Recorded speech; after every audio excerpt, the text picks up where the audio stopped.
Assalamualaikum warahmatullahi wabarakatuh. Nama saya Nurjana Syafiqah binti Muhammad Rozi, nombor metrik 049889. Kumpulan kami mendapat tajuk isu-isu berkaitan jenayah di Malaysia.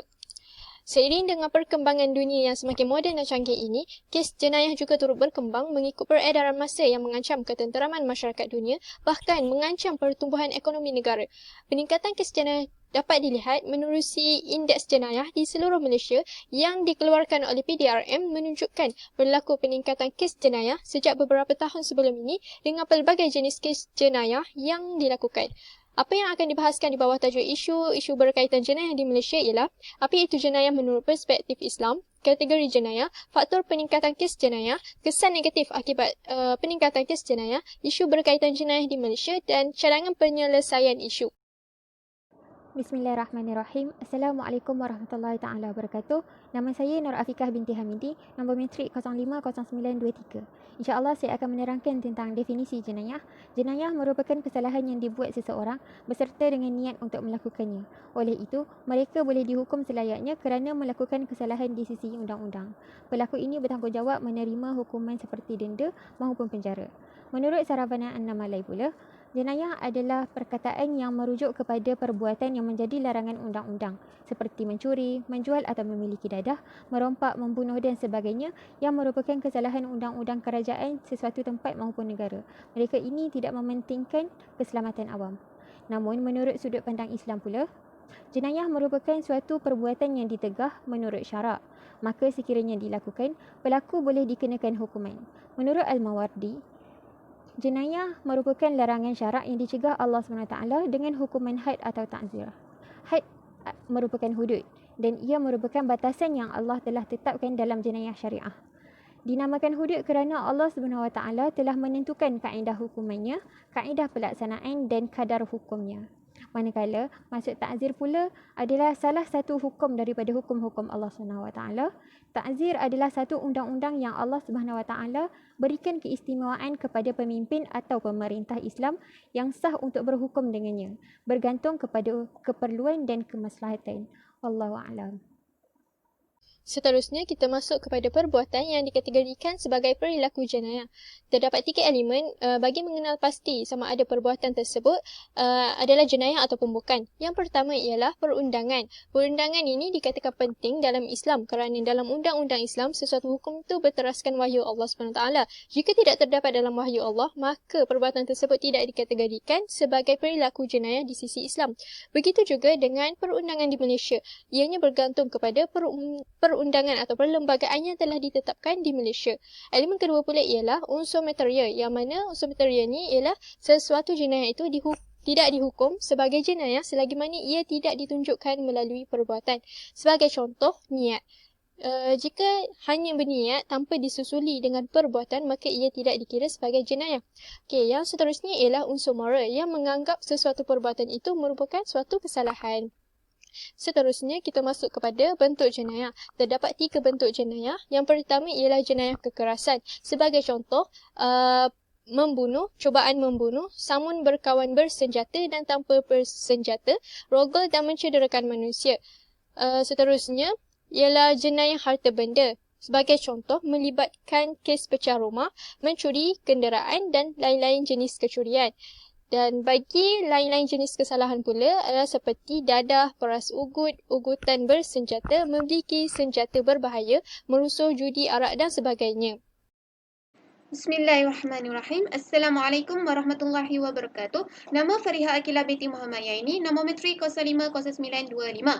Seterusnya, saya akan sambung pepetangan kawan saya kepada faktor peningkatan kes jenayah. Di sini, saya akan kemukakan beberapa faktor peningkatan kes jenayah, iaitu yang pertama, kurang didikan agama atau moral. Yang kedua, kurang penguasaan undang-undang. Yang ketiga, kurang pengetahuan dan kesedaran diri. Yang keempat, pengaruh rakan sebaya. Yang kelima, kurang kasih sayang dan perhatian keluarga. Dan yang terakhir, pengaruh media massa dan media sosial. Seterusnya, kita masuk kepada kesan negatif akibat peningkatan kes jenayah. Di sini saya akan kemukakan beberapa kesan negatif, iaitu yang pertama menggugat keamanan negara, yang kedua menjejaskan ekonomi negara, yang ketiga meningkatkan masalah sosial, yang keempat menimbulkan ketakutan orang ramai, yang kelima mengobarkan banyak nyawa, yang keenam negara ditakuti pelancong luar, yang ketujuh masyarakat berpecah belah dan yang terakhir mencemarkan nama baik negara. Seterusnya, saya akan menerangkan tentang langkah pencegahan jenayah di Malaysia menurut Jabatan Siasatan Jenayah. Antara usaha-usaha yang telah dilakukan adalah dengan mewujudkan sebuah sistem pentadbiran pencegahan jenayah yang berkesan di setiap peringkat. Yang kedua adalah memperketatkan lagi sistem keselamatan sasaran-sasaran penjenayah yang lemah. Seterusnya, mengurangkan peluang berlakunya jenayah. Yang ketiga adalah mempertingkat kesedaran sivik dalam kalangan masyarakat agar dapat mengelakkan kegiatan jenayah. Ini kerana kesedaran sivik ini mampu untuk menghakis rasa seseorang untuk melakukan jenayah. Yang keempat adalah menghapuskan dan mengurangkan kadar jenayah yang berlaku dengan mencegah sendiri penjenayah tersebut daripada melakukannya, seperti turun ke padang untuk mencegah jenayah tersebut. Wallahu a'lam. Bismillahirrahmanirrahim. InsyaAllah saya akan menerangkan jenayah yang berlaku di Malaysia. Salah satunya adalah isu murtad. Jenayah murtad atau juga disebut sebagai ridah menurut bahasa adalah kembali. Dari segi istilah pula, murtad adalah keluar daripada agama Islam atau memutuskan Islam kemudian memeluk agama, akidah atau ajaran sesat yang menyeleweng, tidak kira melalui niat, perkataan maupun perbuatan. Perkara ini semakin berani dilakukan oleh rakyat beragama Islam kerana isu ini dikaitkan dengan kebebasan beragama di mana setiap individu berhak menganut sebarang agama yang diingini.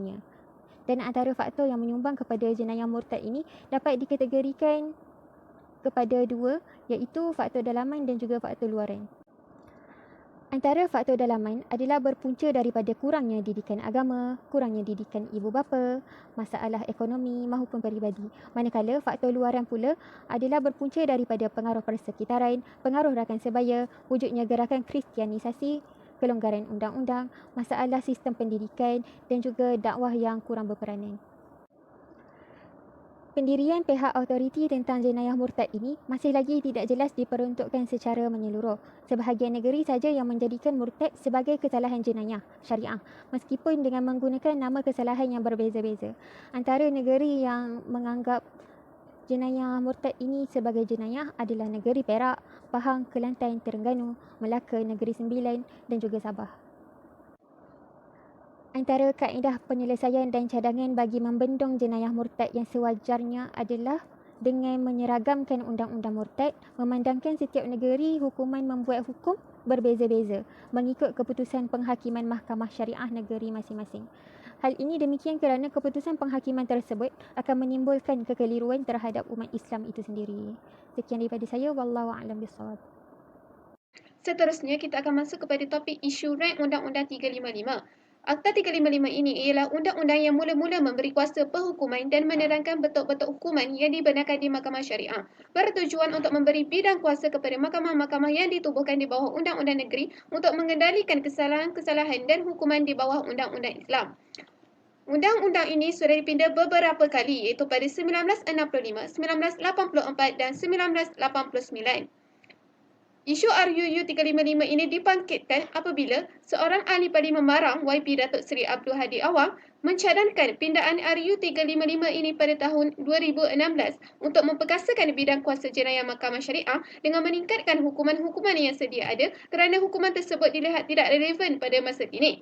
Peningkatan penghukuman Mahkamah Syariah yang dicadangkan oleh beliau ialah penjara tidak melebihi 3 tahun kepada penjara tidak melebihi 30 tahun dan seterusnya denda tidak melebihi 5,000 kepada denda tidak melebihi 100,000 dan sebatan tidak melebihi 6 kali kepada sebatan tidak melebihi 100 kali.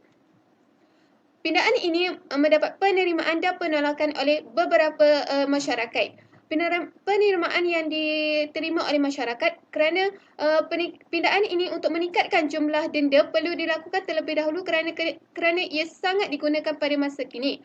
Penolakan yang dibuat oleh kumpulan G25 di mana alasannya adalah pindaan RUU 355 ini mencelarukan penguatkuasaan dan menimbulkan kekeliruan terhadap pelaksanaan Undang-Undang Mahkamah Sivil dengan Mahkamah Syariah. Dan kumpulan ini juga mengatakan pindaan RUU 355 ini satu lonjatan menuju kepada pelaksanaan hukuman hudud. Oleh itu, saya mencadangkan satu pelaksanaan kempen kesedaran kepada segelintir masyarakat yang menganggap pindaan Akta 355 ini merupakan jalan pintas menuju pelaksanaan hudud. Pindaan RUU 355 ini bukan berkaitan dengan hudud, malah hanya untuk meningkatkan martabat dan memperkasakan sistem perundangan Islam di Malaysia. Usaha ini wajar dilaksanakan kerana ketika ini hukuman kepada pesalah jenayah-jenayah syariah terlalu kecil dan tidak berkesan. Dan pindaan ini hanya melibatkan sedikit pindaan terhadap bidang kuasa mahkamah dari segi hukuman semata-mata tanpa mengubah jenis-jenis kesalahan. Kerana Mahkamah Syariah tidak berhak untuk meminda jenis-jenis kesalahan yang telah termaktub dalam butiran 1 Senarai Negeri Jadual ke-9 Perlembagaan Persekutuan. Sekian, terima kasih. Seterusnya ialah isu penyalahgunaan dadah di Malaysia. Apa itu dadah? Dadah merupakan sejenis bahan kimia yang didapati sama ada dalam bentuk asli maupun tiruan. Di mana dadah ini adalah sejenis bahan kimia yang beracun yang boleh merosakkan tubuh badan manusia sama ada dari segi fizikal maupun mental. Manakala penyalahgunaan dadah pula ialah penggunaan dadah yang kerap dan berlebihan tanpa mendapat arahan atau nasihat daripada pakar perubatan di mana ia sudah menjadi satu ketagihan yang boleh mendatangkan risiko yang berbahaya kepada tubuh badan yang mengambilnya. Seterusnya, kita masuk pula kepada faktor berlakunya penyalahgunaan dadah. Yang pertama ialah seorang individu yang cenderung untuk mencuba perkara baru seperti golongan remaja. Yang kedua ialah akibat daripada terpengaruh dengan rakan sebaya yang merupakan penagih dadah. Yang ketiga ialah kurangnya didikan agama dan diabai oleh ibu bapa. Seterusnya ialah masyarakat dan persekitaran yang negatif. Seterusnya kita masuk kepada impak atau keburukan terhadap penyalahgunaan dadah yang terbagi kepada 3, iaitu institusi kekeluargaan, yang mana rumah tangga akan menjadi porak-poranda dan berlaku keretakan dalam hubungan keluarga. Seterusnya ialah masyarakat. Masyarakat akan hidup dalam ketakutan dan tiada lagi keharmonian dalam masyarakat. Tambah pula, ekonomi negara juga akan terjejas dan melemahkan fizikal dan mental sesebuah pasukan keselamatan negara kerana terlibat dengan dadah. Oleh itu, penyelesaian atau cadangan penyelesaian isu penyalahgunaan dadah di Malaysia ada 4, iaitu dengan memperketatkan tindakan undang-undang di Malaysia. Yang kedua ialah melancarkan kempen kesedaran tentang bahayanya dadah dan sebagainya. Yang ketiga ialah didedahkan kepada aktiviti yang berfaedah, iaitu masyarakat inilah. Yang keempat ialah masyarakat juga perlu didedahkan kepada ilmu agama dengan lebih banyak lagi. Kesimpulannya, berdasarkan penerangan yang telah kami terangkan sebelum ini tentang kategori jenayah, faktor peningkatan kes jenayah, kesan negatif akibat peningkatan kes jenayah dan lain-lain, saya berharap pada masa akan datang Malaysia berjaya mencapai tahap pengurangan jenayah yang paling maksimal dan menduduki tempat kes jenayah yang paling minimal. Saya akhiri dengan wabillahi taufiq wal hidayah. Wassalamualaikum warahmatullahi wabarakatuh.